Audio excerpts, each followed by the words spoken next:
반갑습니다. 예, 복경에 계신 많은 법도님들, 선후배 법도님들, 그 다음에 이제 온라인에 계신 많은 법도님들 반갑습니다. 사실 부처님께서는 굉장히 많은 여러 가지 생활에 유익한 말씀을 많이 해주셨는데요. 아마 여러 법도님들께서도 그러한 부처님의 말씀을 생활 속에서 많이 활용하고 계실 거라고 생각을 합니다. 사실 제가 천성적으로 좀 게으릅니다. 많이 게을러요. 되게 어떤 분들은 부지런할 거라고 생각하시는 분도 계시는데 천성적으로 참 게으릅니다. 특히 뭐 이렇게 나이를 갖고 얘기하기는 참 그 젊은 법도이긴 합니다만은 운동을 많이 해야 된다고 이렇게 많이들 얘기를 하시는데 운동을 하는 것이 참 어렵습니다. 개인적으로는 굉장히 어려워요. 그래서 제가 보통 운동을 갈 때는 와이프 손에 이끌려서 갑니다. 이렇게 목줄을 매가지고 이렇게 와이프 손에 이끌려서 가는데 그것도 한두 번이지 돈의 힘을 빌려야 되겠다. 그래서 그 짐이라고 그러죠. 그 헬스하는 곳에 1년 금액을 확 끊고 어떻게 되었을까요? 예상하는 바와 같이 하루에 돈이 나가긴 하지만 그냥 집에 있는 것이 더 좋다. 이러면서 이제 뒹굴뒹굴 하는 것을 굉장히 좋아합니다. 근데 그 부처님께서 하신 말씀 중에 그 앙구타라 니까야의 두 번째 묶음의 18번째 경에 그 정진에 대한 말씀이 있습니다. 굉장히 그 글을 읽으면서 제가 무릎을 탁 쳤어요. 뭐라고 되어 있냐면 그 경전의 말씀은 이렇게 좀 어렵게 되어 있습니다만 쉬운 그 말로 좀 속된 말로 우리끼리의 얘기로 바꿔보면 이게 부진해지려면은 일단 움직여라. 뭐 이런저런 생각할 거 없이 일단 움직이라 이렇게 말씀하십니다. 그래서 운동을 가려면은 운동을 간다는 생각을 하지 말고 일단 운동화부터 신으라는 거죠. 그죠? 산을 가려면 운동화를 신으듯이 그래서 그거를 이제 동작계라고 합니다. 동작계. 그 다음에 이제 두 번째로는 집을 나가야 돼요. 출리계라고 하는데 일단 나가면 일단 목적 없이 일단 나갔으니까는 뭐 할 일이 뭐 있겠습니까? 네. 헬스장에 갑니다. 실제로 일단 운동화 신고 그냥 집에 나가면 그 다음에 하면서 헬스장으로 가요. 네. 그래서 그러니까 그런 경험들이 실제 헬스장 가는 일뿐만이 아니라 실제 생활에서 많은 그런 경우가 많은 것 같습니다. 내가 좀 하기 싫거나 조금 게으름이 생기는 그러한 일이 있다 하면은 그냥 여러 가지 생각할 거 없이 일단 움직여 보는 것이 가장 큰 정답이 되는 것 같습니다. 네, 오늘 제가 갖고 온 주제는 참 겁도 없이 12연기라는 주제를 가지고 왔습니다. 물론 이제 여기 계신 많은 그 선배 법도님들께서는 수없이 많이 들었던 주제이긴 합니다만은 제 입장에서는 굉장히 어려운 주제입니다.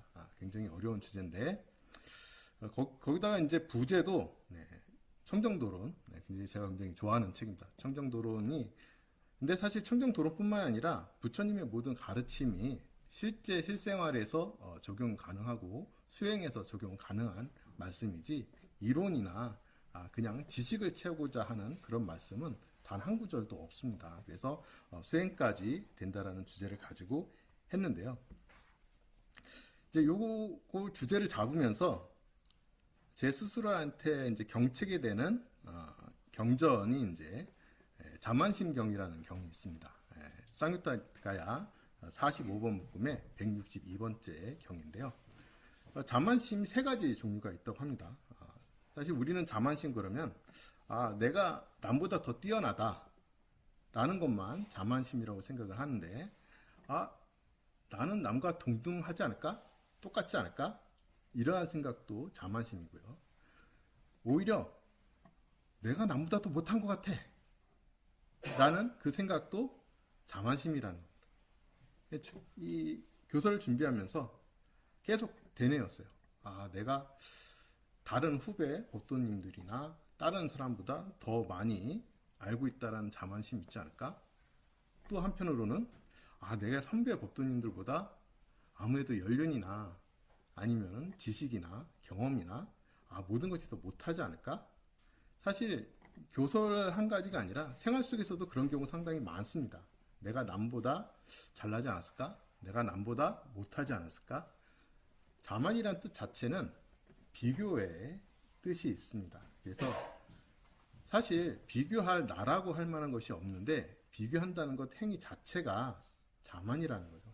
그래서 남과 비교하지 말고 그냥 부처님의 가르침 그대로를 그냥 어떤 분들께 작게나마 공양을 하면서 복덕과 공덕을 쌓는 기회를 만들고 또 그러한 기회에서 조금이라도 복덕과 공덕을 쌓게 되면 여러 법도님들께 회양을 하자라는 마음으로 이 자리에 섰습니다. 네, 12연기. 네, 일단 가지수부터 많습니다. 네, 보통 이제 사성제 그럼 4개, 오온 그럼 5개. 쉽지 않습니까? 개수가 일단 적으니까. 근데 12연기는 개수도 많습니다. 12개. 네. 제가 하도 보다 보니까 이제는 좀 외웁니다. 12개를 외우는 것도 쉽지는 않더라고요. 근데 12개. 무명부터 시작해서 노서까지 계속 돌아가는데 사실 부처님의 가르침 중에 그 중요성이 많이 조금 저평가된다고 그럴까요?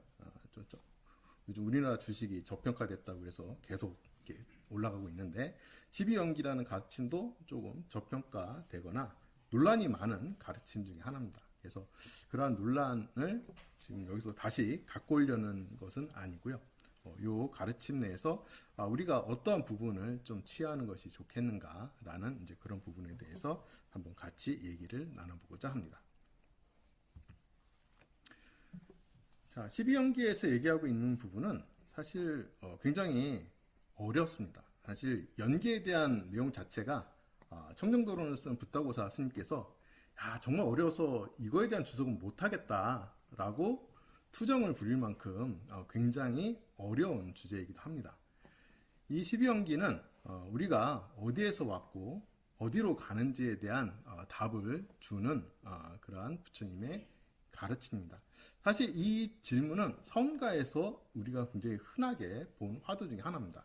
그래서 부모미생전 본래 면목이 무엇인가 라는 그런 선의 화두에서도 우리가 어디로부터 왔고 어디로 가는지에 대한 그런 질문사항이 있습니다. 사실 이 화두 주제를 듣기에는 저는 아직은 어린 것 같습니다. 아직 어디로 온 것까지는 생각해 볼 수 있겠습니다만 어디로 갈지는 아직 조금 근데 또 모르죠. 그건 모르는 일이기 때문에. 그래서 첫 번째 무명입니다. 무명이란 단어는 참 많이 들어봤습니다. 근데 무명이 뭘까요? 뭐에 깜깜하다는 얘기일까요? 뭐에 깜깜하다는 얘기죠? 무명?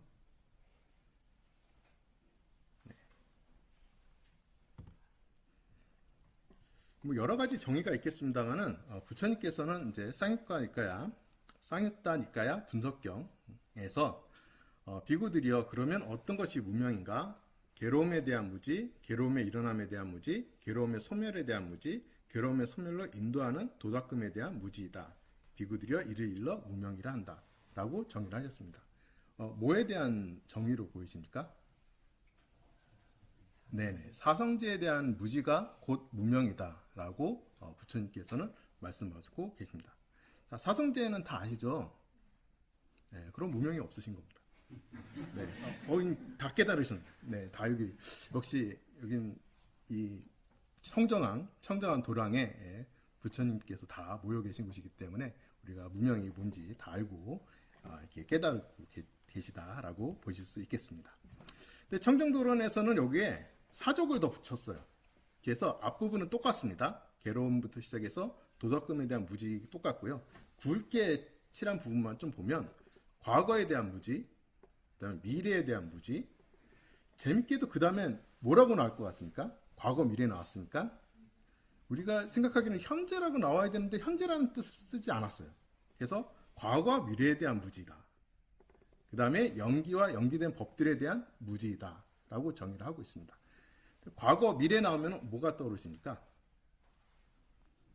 네, 조금 이렇게 경전을 공부하시는 분들은 금강경을 떠올릴 수 있을 것 같습니다. 그래서 그러니까 과거에 대해서 우리는 잘 알고 있을 것 같은데, 그죠? 미래는 모르더라도 과거는 알 것 같은데 과거에 대한 무지라고 이렇게 말씀을 하시고 계시죠. 그래서 우리가 살아가면서 사실은 잘 알아차리지 못하고 살고 있습니다. 과거가 어떻게 흘러가는지, 미래가 어떻게 오는지. 사실 현재란 엄밀히 말하면 없죠. 과거와 미래가 현재가 돼서 흘러가고 있기 때문에 현재라고 인식하는 순간 그건 곧 과거입니다. 그래서 과거와 미래 사이에서 계속적으로 흘러가는 그런 부분들이 연기로 되어 있고, 연기된 법들에 대한 무지가 곧 운명이다 라고 우리는 교과서적으로 볼 수 있죠. 네.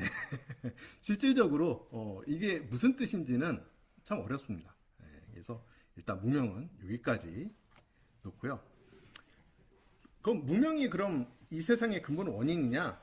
그렇지 않습니다. 번뇌가 일어나기 때문에 무명이 일어난다라고 부처님께서 말씀하셨기 때문에 계속 순환 구조예요. 계속 돌고 도는 그런 과정이다라는 것을 조금 또 혹시라도 오해하실까봐 무명이 첫 번째니까 무명이 세상의 근본 원인이냐? 아닙니다. 번뇌가 있기 때문에 무명이 또 생겨납니다. 그래서 계속 돌고 돈다라고 보시면 되겠고요. 그 다음에 이제 무명 다음에 나오는 것이 행입니다. 사실은 무명은 우리가 알 수 없어요. 무명은 얘기를 안 할 수 없기 때문에 무명을 얘기를 한 거지, 무명에 대해서 쉽게 알기는 어렵습니다. 뭐 이미 아신다고 그러면 교설자를 좀 바꿔주셨으면 좋겠습니다. 이 무명을 아시는 분이 교설을 하셔야지. 저는 무명을 잘 모르기 때문에. 근데 행은 알 수 있습니다. 행은 우리가 하는 행위들을 의미합니다. 그래서 보통 몸으로 짓는 것, 그 다음에 이제 말이나 글로 짓는 행위, 그 다음에 마음으로 짓는 행위. 그래서 우리가 참회계를 통해서 열심히 참회를 하셨죠. 오늘 법회에 오는 이유 중에 하나가 삼업에 대해서 참여하는 것이 굉장히 중요한 일이기 때문에 참회계를 통해서 참여를 하셨습니다. 이런 행위들이 중요한 이유 중에 하나가 사실 업 때문에 그렇습니다. 12연기에는 행과 유라고 하는 업에 관련된 두 가지의 축이 나옵니다. 그래서 행은 업의 원인이 되는 거고요. 유는 업의 결과입니다. 그래서 어떤 행위를 하게 되면 잠재적으로 업의 존재가 생겨요. 그래서 유라는 존재라는 의미가 있는 것이 행위를 함을 통해서 존재가 생기기 때문에 그렇습니다. 유를 다른 말로 하면 아레아식이라고 하셔도 됩니다. 왜냐하면 다음 생으로 이끌어가는 힘이 업으로부터 생기고 거기에 대한 잠재적인 존재의 모습이 유라고 볼 수 있기 때문에 그렇습니다. 그래서 우리가 하는 모든 행동 하나하나, 말로 하는 행동 하나하나, 마음으로 하는 행동 하나하나, 몸으로 하는 행동 하나하나가 다 업을 만듭니다. 그래서 사실 참 저도 딸이 2명이 있기 때문에 부처님의 가르침을 전하려고 부단히 노력합니다. 뭐 많은 거는 어렵고 업을 잘 지어야 된다라는 거를 그렇게 얘기하는데 그렇게 말을 안 들어요. 저희 부모님도 저한테 그러셨을 것 같긴 한데 역시 제 자식도 참 어렵습니다. 그래서 업을 잘 지어야 된다라는 말을 하는데 사실 업은 간단하지 않습니다. 업을 지으면은 4가지 결과가 나옵니다. 거기서 보면 생산, 파괴업, 방해업, 도움업, 그럼 이 4가지 형태대로 업이 나타나는데요. 생산업은 말 그대로 어떤 일이 이루어지는 겁니다. 우리가 과거에 어떤 일을 하게 되면 현재 그 결과가 만들어집니다. 결과가 만들어지는 일들이 생겨나요. 또 한편으로는 결과가 있어야 되는데 그 결과가 사라지는 경우가 있습니다. 근데 그거는 우리는 잘 알지 못하죠. 왜냐면은 우리가 아는 유일한 파괴업은 죽음밖에 없습니다. 죽음이 일어나지 않는 이상은 나한테 오지 않은 업의 결과를 우리가 알 수는 없습니다. 부처님은 알 수 있으시겠죠. 그 다음에 이제 방해업과 도움업이 있습니다. 방해업은 뭔가 일이 잘 되려고 하는데 자꾸 방해해요. 또 거꾸로도 있습니다. 뭐가 잘 안 되려고 그러는데 안 되는 걸 방해하는 것도 있어요. 그래서 부처님께서 항상 하시는 말씀 중에 우리가 제가 불자들은 항상 뭐 하라고 말씀하셨죠? 네, 보시. 보시가 참 중요합니다.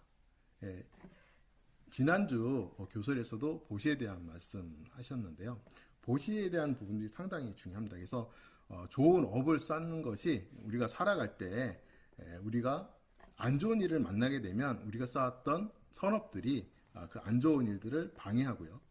그 다음에 좋은 일이 일어날 때는 그 좋은 일이 이루어지도록 도움을 줍니다. 그래서 보시를 잘하고 그 다음에 또 뭐 해야 되죠? 지계, 계를 잘 지키셔야 됩니다. 계를 잘 지키셔야 돼요. 그래서 저도 사실 5개 지키기 상당히 쉽지 않습니다. 5개 제가 불자 생활을 하면서 5개 지키기 생각보다 쉽지 않은데 그래서 제일 쉬운 거를 지키자 그래서 술을 저는 안 마십니다. 안 마신 지 꽤 오래됐어요. 그래서 그래 5개 중에 불음주가 제일 쉬운 것 같아. 그래서 술을 안 마시는 걸로 이제 5개를 일단 지키고 있는데 언젠가 하나하나씩 더 지켜볼까 하고 있습니다. 그래서 업을 잘 지어야 된다라는 부분들이 있고 그 다음 이제 분명한 거는 과거에 우리가 했던 행위들이 현재 우리한테 영향을 준다.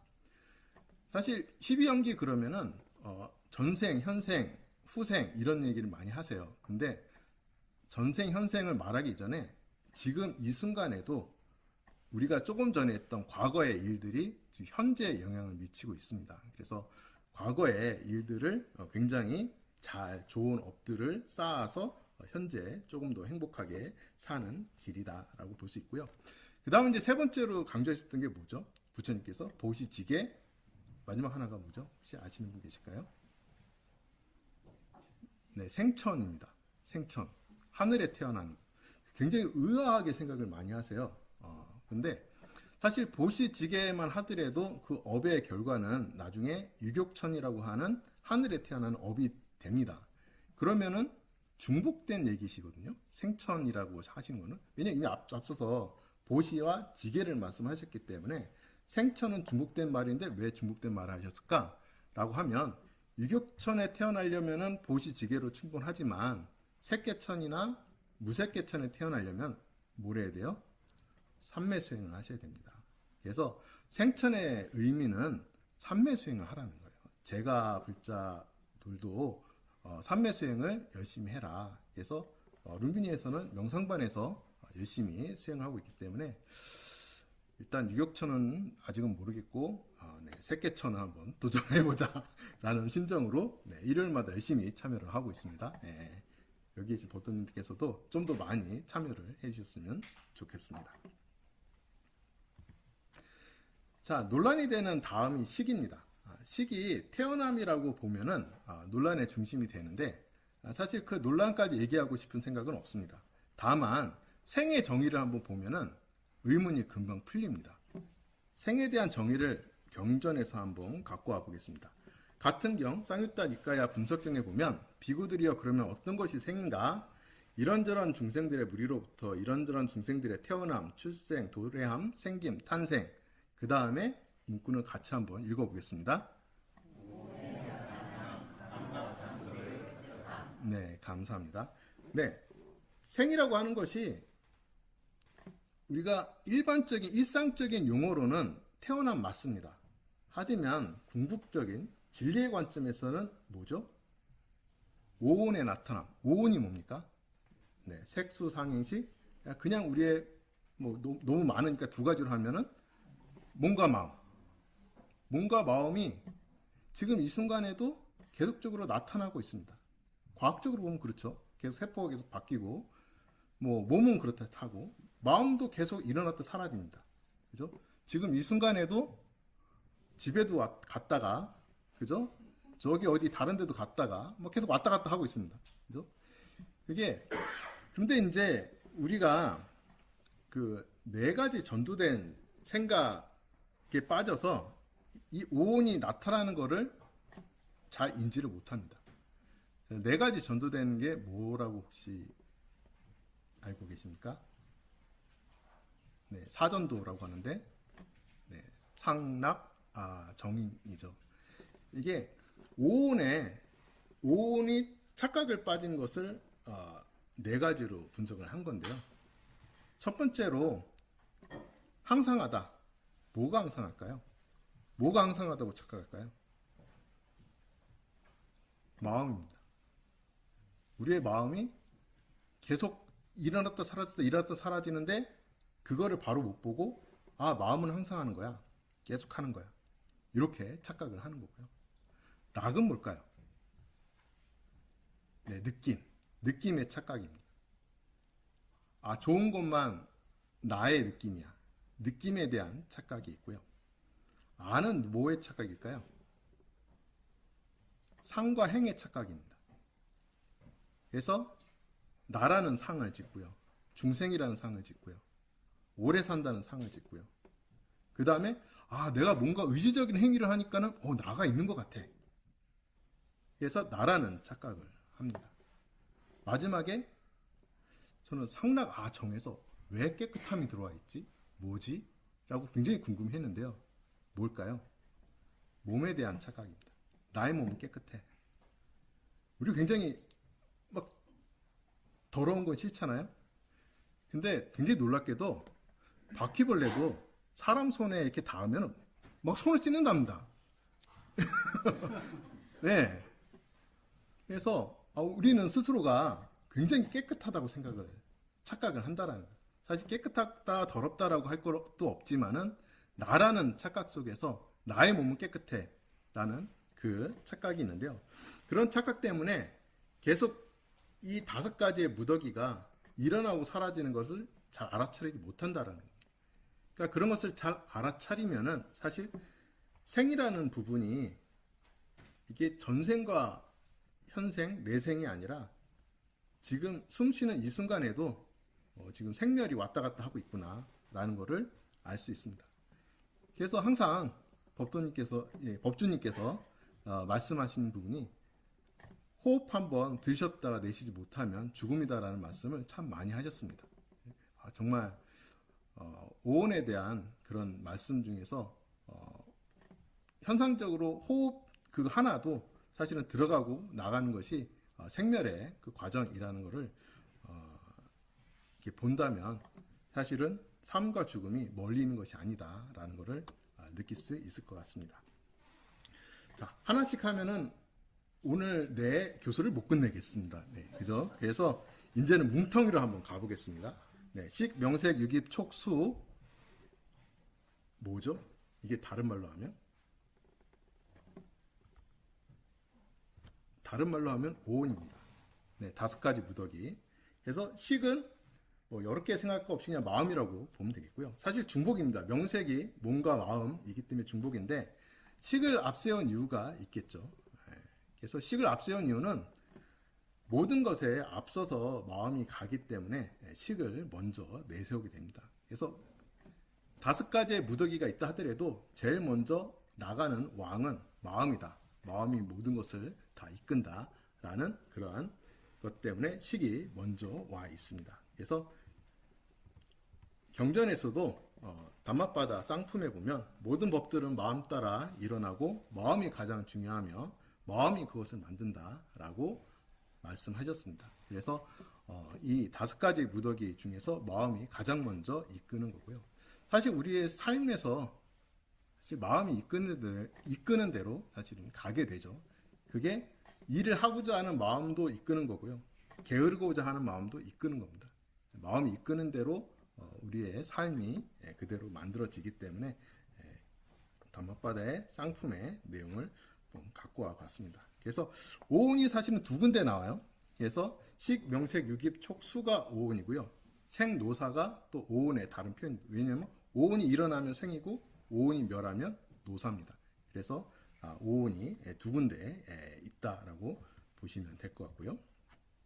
그래서 마음 따라 일어나는 그런 대표적인 사례들 굉장히 많은데요. 계속 딱딱한 교설만 하면 혼날 것 같아서 이야기를 좀 갖고 왔습니다. 그래서 1950년대 냉동창고에서 얼어 죽은 선원 이야기 굉장히 많이 알려졌기 때문에 아마 아실 거예요. 냉동창고에 어떤 사람이 갇혔습니다. 몇 시간째 갇혀 있어서 뭐 어떻게 들어갔는지는 모르겠으나 갇혀 있어서 이 사람이 실제 항구에 도착해서 짐을 내렸을 때 발견됐어요. 발견되면서 이 냉동창고에서 얼어 죽은 이 사람이 자기가 어떻게 얼어 죽었는지를 기록에 남겼습니다. 그래서 뭐 내 몸이 점점 얼고 있다, 숨쉬기 힘들다, 나는 죽어간다. 그래서 뭐 이렇게 해서 결국에는 온몸이 굳어져서 죽었고 몸에 나타나는 증상이 없지도 동사로 판명이 났습니다. 근데 선장은 깜짝 놀랐어요. 왜냐면은 그 냉동 창고는 실제 온도가 영상 19도였기 때문이었어요. 영상 19도에서 사람이 얼어 죽을 수 있나요? 근데 얼어 죽었습니다. 이 선원은 냉동 창고라는 그 개념 하나, 난 여기서 얼어 죽을 거야 라는 그 생각에 휩싸여서 정말 얼어 죽었어요. 그래서 굉장히 놀라운 실질적으로 기록에 있는 그러한 내용이어서 한번 갖고 와봤습니다. 다음은 또 많이 아시는 얘기인데요. 프랑스의 에밀 퀘이라는 약사가 지인이 찾아왔는데 시간이 너무 늦어서 병원에 못 가는데 막 통증을 호소해요. 그래서 약을 지어달라고 이렇게 얘기를 합니다. 그래서 퀘이는 거절하지 못하고 다음날 꼭 병원에 가시라고 하면서 인체 부위암 포도당 알약을 하나 줬어요. 네, 아무런 약 효과가 없는 포도당 알약을 줬는데 며칠 뒤에 그 지인이 찾아와서 인사를 하더랍니다.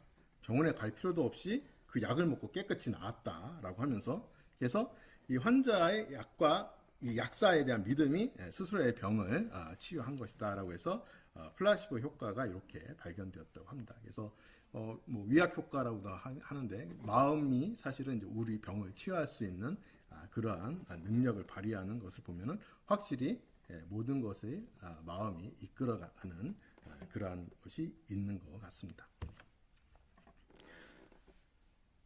그 다음에 이제 무명치애만 남았는데요. 사실 무명치애는 번뇌죠. 그러니까 번뇌의 굴레라고 하고 사실 치와 애 안에는 무명이 다 포함되어 있습니다. 무명을 시작으로 하지만 무명이 치애에 포함이 되어 있어서 이 오온이 이렇게 쭉 돌아가는 데 있어서 우리가 경계라고 그러죠. 그렇죠?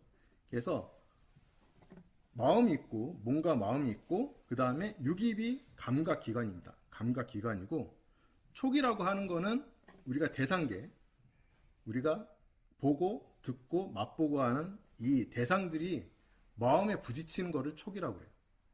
마음에 부딪히는 것을 촉이라고 하는데 그 부딪힘은 결과가 느낌이 있습니다. 그 느낌이 있는데 그 느낌이 좋으면은 계속적으로 거기에 대한 목마름을 느끼는 것이 애입니다.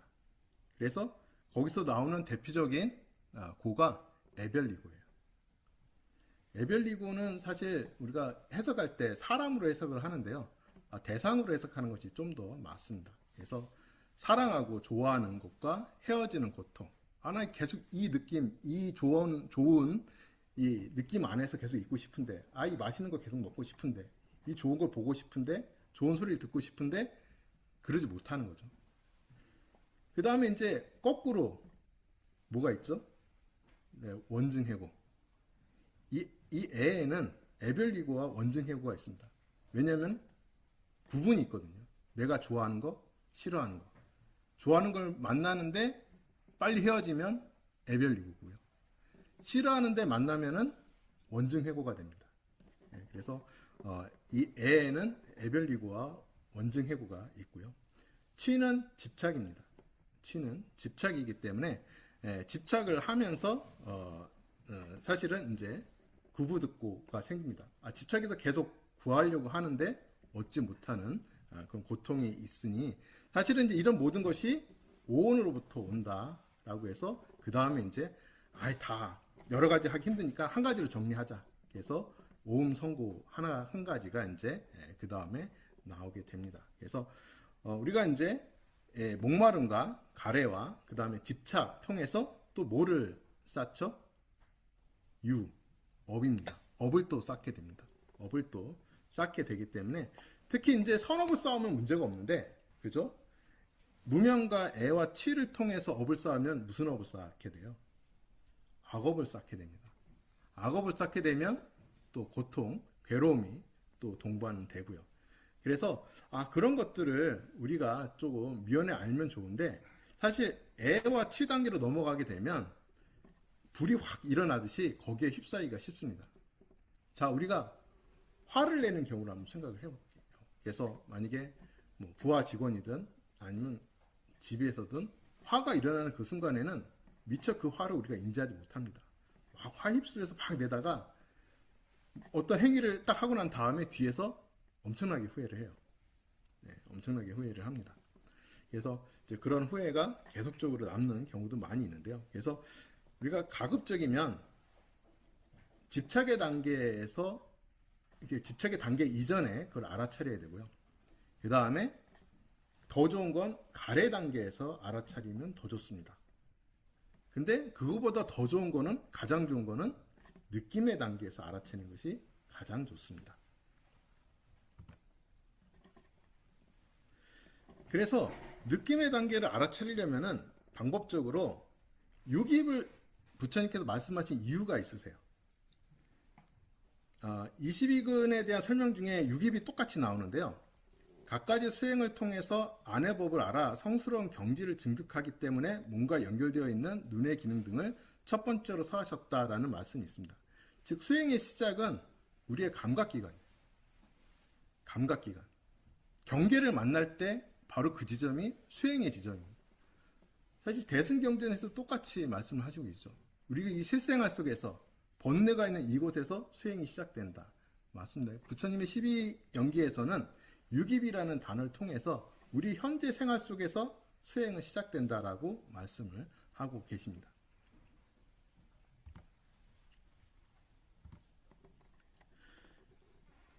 네, 수행이 깊지 않기 때문에 수행의 장편은 짧게 한 페이지로 구성을 했습니다. 네, 그래서 우리가 삼매 수행을 하면은 극선업이라고 얘기를 해요. 물론 이제 삼매 수행을 통해서 결과 사선정이라는 결과를 얻어야 사실은 극선업인데 어쨌든 극선업으로 가는 그 과정이 사실은 삼매 수행입니다. 왜냐 하면 일단은 삼매 수행 하는 동안에는 욕하는 사람이 없어요. 네, 삼매 수행 하시면서 욕하시는 분 보셨나요? 네, 못 보셨죠? 네. 그래서 일단은 구업이 깨끗해집니다. 네, 삼매 수행 하는 동안은 구업이 깨끗해지고요. 그 다음에 삼매 수행하면서 뭐 살생하거나 도둑질하거나 뭐 그럴 수 없겠죠. 예, 그래서 몸의 업이 깨끗해집니다. 그 다음에 이제 사실 의행 마음의 행은 뭐 논란이 있습니다. 네, 삼매하면서도 이제 마음으로는 온갖 죄를 지을 수 있기 때문에 그거는 이제 어느 정도 수행을 하셔야지 이제 가능한 얘기겠습니다만은 뭐 어쨌든 우리의 삼매를 하시면서 이제 이 삼업이 이제 깨끗해지는 작용이 있고요. 그 다음에 이제 연습을 하는 겁니다. 삼매 수행을 생활에서 떨어져서 뭔가 하는 거다라는 것이 아니라 생활 속에서는 우리가 미처 알아차리지 못합니다. 잘 이것저것 정신없이 이렇게 삶을 살다 보면은 우리가 어떠한 경계에 부딪혔는지를 모르고 그냥 휩쓸려 가 버리는 경우가 많이 있습니다. 그래서 삼매 수행을 통해서 우리가 감각 기관에서 어떠한 경계가 이루어지고 어떠한 느낌이 있는지를 계속 관찰하고 알아차리고 하는 훈련을 통해서 어느 때 활용을 하겠습니까? 네, 실생활에서 화가 날 때, 경계에 부딪혔을 때, 느낌이 내가 너무 좋은 느낌이라 계속적으로 빠져들 때, 이러할 때 그것을 바로 알아차리고 그거를 바로 잡는 그런 기회를 잡을 수 있도록 하기 위해서 수행을 하는 거고요. 그 수행에서 중요한 단계가 유깁, 촉, 수라고 하는 이 세 가지 단계가 굉장히 중요합니다. 그래서 그런 것들을 통해서 우리는 가래나 집착이나 다섯 가지의 장애라고 하는 그죠? 감각적 욕망이라든지 적의, 그 다음에 해태, 그 다음에 이제 또 뭐죠? 갑자기 또 머릿속에 도네요.